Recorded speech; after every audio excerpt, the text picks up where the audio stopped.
Сырнайшы шал, әңгіме, әсерлі әңгіменің авторы Өмір Кәріпұлы. Қаланың ортаңғы орамындағы көлемді үйдің 9-шы қабатында тұратын бұлардың баспанасы шағын. 3 бөлмелі пәтер 6 жанға тарлық етеді. Отбасына тағы бір мүше кеп қосылғалы тіптен тарылып кетті. Бір ұл, 2 қыз өсірген Құттыбек шал 50 жыл жолдас болған қосағынан айырылған соң келін мен баланың қолына келген еді. Бұлардың сыры өзіне мәлім. Ауылда тұрғанда сыр сымбатына әбден қанған. Жалғыз ұл босаңдау боп өсті, өзіне оқу қонбады. Бір емес, 2 жоғарғы оқу орнын тастап кетті. Біреудің ерке қызын алып қашып алғанды. Ауылдағылар оны серілігі әкесіне тартқан деп көрінеу көтермелейді. Серілігінен де перілігі басым ол ақ жорғаны тайпалтты. Ішкенде өзімен өзі болады. Сүйіп алған сүйіктісі не айтса соған тоқтайтын еді. Бүгінде 2 ұл 3 қыздың әкесі. Бұлар қалаға ертерек орнықты, сыртта жүрсе шерайтын шығар деген үміттенген қан көңіл әке мен шеше қолдағы малды ақшалап берген еді. 3 бөлмелі пәтер сол пұлға сатып алынған баспана. Ұл босаңдау болғанымен келін ширақ келді. Біреудің үкідей үлпілдеген ерке қызы обалына не керек ибалы еді. Жүре келе мінез шығарды. Дауасыз дертке шалдыққан бәйбішесі: "Менсіз саған қиын болады, келін мен балаға сыймайсың, қыздарыңды сағала", деп өсиет еткен. Қалаға тұрақтаған 4-5 жұмада Құттыбек шал өзін монтаны қалыпта ұстады. Келіннің тасыраң-тосыраңына еті үйреніп келеді. Шөпшикі перзенттерін асыраудың қамымен жарғылағы жастыққа түймей жүрген келінді не деп жазғырады. Шалдың күрсінісі жиілеп кетті. Жүрегі мықты еді. 70-ті орталағанда бәйбішесінен айырылып қалғаны ауыр соқты. Кешегі дәуірлеп тұрған жылдарда сүйріктей сүйкімді 2 қызына жоғары білім әперген. Ұзап оқығанның салдары ма, екеуі бірдей сүйіктілерімен қол ұстасып қиянды бетке алып кете барған. Шешелері өлгенде жылап сықтап бір келді. Содан бері олардан хабар жоқ. Ұзын құлақтан естуінше кіші қызының күйеуі банкіден алған қарызын өтей алмай істі боп қалған көрінеді. Үлкен қызы балалы шағалы. Ата-енесі қолында тұрады деп естиді. Қыздардан қайыр жоқ. Жалғыз ұл мен келіннің де жағдайы мәз емес. Келіні саудамен айналысады. Қияндағы бір қаладан қоржындап тасыған терезе перделерін сатады. Ол жалы оралса Құдайдың жарылқағаны. Барған шаруасының сәті түспей қалса үй ішінде береке қалмайды. Көше сыпыратын күйеуінен бастап балаларында бидайша қуырады. Келіннің ысқырық ызбарынан Құттыбек шал тайсалады.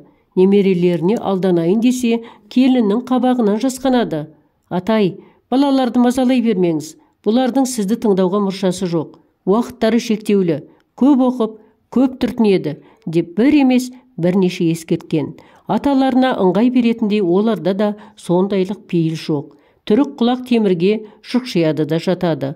Ұлының да жылуары аз боптыр. Бірдеңесін ішіп алады ғой деймін. Бұқиып көзімен жер шұқығанына зығырданы қайнайды. Оңаша бір отырыста: "Әкей, сіздің бұнда жағдайыңыз болмайды", деп айтып қалған. "Қыздарың бар ғой" деп және емеуріндеген.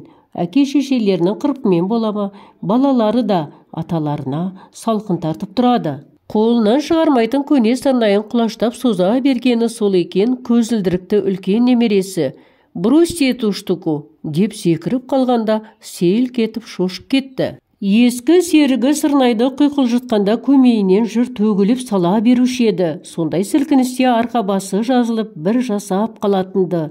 Бәйбішесі де көмейі бүлкілдеген қырғын әнші болатын. Әп сәтте жинала қалған көрші қолаң дуылдата қол соғады. Сөйткен мекеннен Құттықоныс Ақжардан көз жазғаны Құттыбек қарияға оңай тиіп тұрған жоқ. Сағыныш азасы және қинайды. Осындай торығысты сәтте өзі шығарған "Ақжарым, алтын мекенім" әнін қоңырлатар еді. Орынсыз жерде ән салу деген шаһар мәдениетіне жатпайды екен. Қора үйлерде сығылысып тұратын қала тұрғындары өмір бақида көріспегендей-ақ бір-бірін жатырқап тұратынына таң. Амандық ишарасымен бас изесуге де жоқ. Құттыбек ғұмыр бойында ауылда тұрып келгенді. Мектептен соң облыстағы музыкалық училищеде оқып білімін толықтырған. Аудандық мәдениет үйінде 40 жыл қызмет атқарды.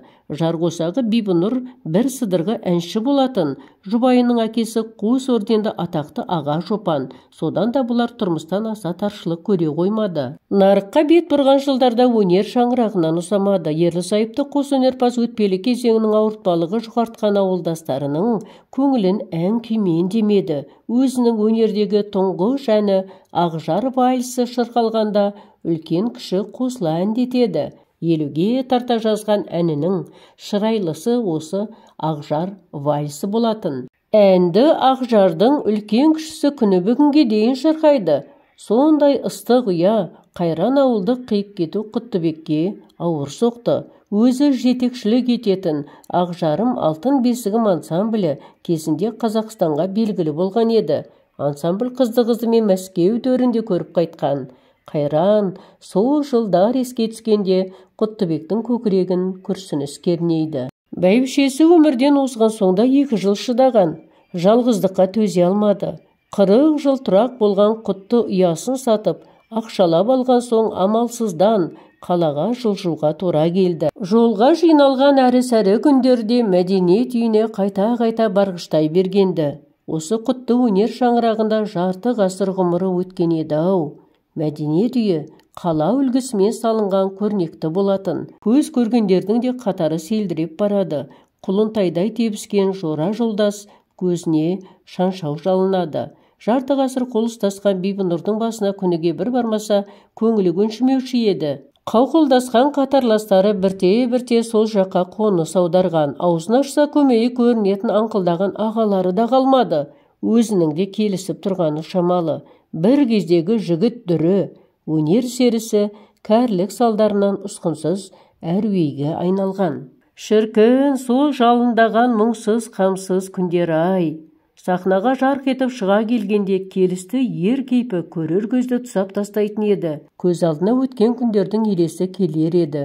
Өзін сахнада ән салып тұрғандай сезінген ол сырнайды құлаштай созып, алтын бесік Ақжарым, сағынышым, арманым деп ыңылдай бастағанда қойнында жатқан немересі «Ата, успокойся» дегенін елеместен Ақжар вальсін соза түседі. Тыныштала қоймаған соң үй иесі тұрып кеп «Әкей, бұның не сенің?» деп жұлқылағанда барып зорға тоқталады. Ертесіне келіні тергеуге алады. «Аташка, сіз ауырасыз ба?» дейді жүгірінді тіршілікте мезгілсіз тозып кеткен өңі сұрғылт тартып. «Бұл қала ғой. Көрші қолаң сізді мазасыз деп жүр. Енді қайтемін?» дейді атасы келінге беріскісі келмей. «Есіктерін қақпасам, бет жүздерін көрмесем, олардың менде не жұмысы бар? Қаланың көп қабатты үйінде тұратындардың жүйкесі жұқа келеді, Аташка. Сіздің ұйқысырағаныңыз есеп емес оларға». «Бұлай ыңылдап ән салғанда не тұр? Әнді сахнада салмай ма, Аташка?» «Тәуелсіз ел болдық қой, емін-еркін жүріп тұрғанда не тұр» деп көңілін кеңге салатын өнерпаз қария ауылда өзін еркін ұстайтын еді. Үнемі ескі сырнайын иығына ілетін әдетін қалада да тастай алмай жүр. Келін мен баладан мықтап ескерту алған Құттыбек қалалық баққа бет алды. Үстінде әртіс киім, иыққа ілгені өзінің ескі серігі қара гармон. Сырт көз осы жүрісінен сырнайшы шалды ақыл есі кемшін адам деп ойлауы әбден мүмкін. Ауылда жүргендегі әдет дағдысын қалада да тастағысы жоқ. Одан қалса біткені ғой. Жасыл баққа жайғасқан ол қоңырлата ән бастайды. Алдымен өзінің төл туындысы Ақжар вальсін шырқайды. Одан әрі қара өлеңге кезек береді. Сырнайды құлаштай созған бойда қоңырлата ән бастайды. Сөйте маңына тыңдаушысын топтастырып алғанда. Оқушылар үйір бұған. Бірді екілі шал шауқан, кемпір-сампыр да бұрыла кетеді. Делебесі қозған кәрі тарлан барынша барқырайды. Қаланың орталық бағына күніге бір бармаса жүре алмайтын әдетке басқан сырнайшы шал көңіл қатпарында қалып кеткен зар наланы әнге ұластырғанда саябақ қоңыр әуенмен тербетілгендей болады. Сырнайшы шалдың көмейінен төгілген көне сарын егде адамдардың көзіне жас үйіреді. Сондай ширығыста ащы жырмен ақтарылады. Жағдайың болмасталада бет түзеңдер қалаға дегенді көсем шығарды. Қарағалық құбалды, өдере көшті қалаға, ауыл қалды қаңғырап. Кең жайлауда сән болмай, жұртта қалды шаңғырақ. Іле жеткен тәртіп сақшылары, сізге біз ескерттік қой, деп дігірді салады. Не деп? Көпшілік орындарда әдеп сақтау керек деп. Нені бүлдірдім, жарқындарым, аузыңа келгенді айтасың, деді қабағы қалың шендісі. Сіз сірә оппозицияның адамы боларсыз. Ел ішіне үгіт айтуға әдейі жіберген. Оныңыз болмайды, ақсақал. Әдетім солай, деген Құттыбек шал мөлтеңдеп. Кезінде бір ауданның бетке ұстаған өнерпазы едім. Әншісі, әрі жыршысы, сазгерлік талантым болған. Кемпірім өліп, балаларымның қолына кеп, содан осындай кепке ұшырап. Бәймөңкең өзіңе, ақсақал, деген қызыл жағалы көрінеу қырыстанып.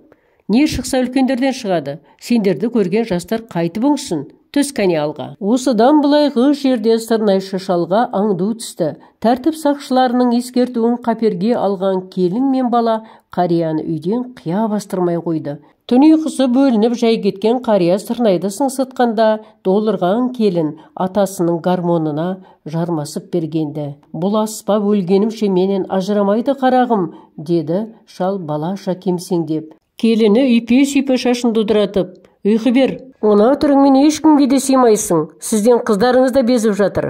Қағазыңыз дайын, Аташка, деген келіні өзінің осы сөзіне қыбығанғандай боп. Ертеңнен бастап қарттар үйіне жайғасасыз. Онда бармасам ше?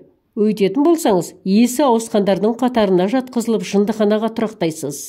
Құттыбек қария жым болды. Содан арғы күндерде Сырнайшы шал үшті-күйлі жоғалып кетті. Өлмелі қартты іздестіру шарасы жоғарғы қарқынмен жүріп жатты. Алыстағы ауыл тұрғындары өре түрегеліскенді. Қолда барда алтынның қадіріне жетпегеніне шын қиналған ауылдастары өнерпаз қарияны жабыла іздеді. Жұрт кейін білді. Жоғалған кәрі шөңге, бауыр басқан мәдениет үйіне жетіп жығылған екен. Қалың ағаш саясында Сырнайын басына жастанып, көк қыраққа жамбастаған Құттыбек шал терең ұйқы құшағында жатыр еді. Әңгіменің соңы. Оқыған Роза Сұлтаналиева.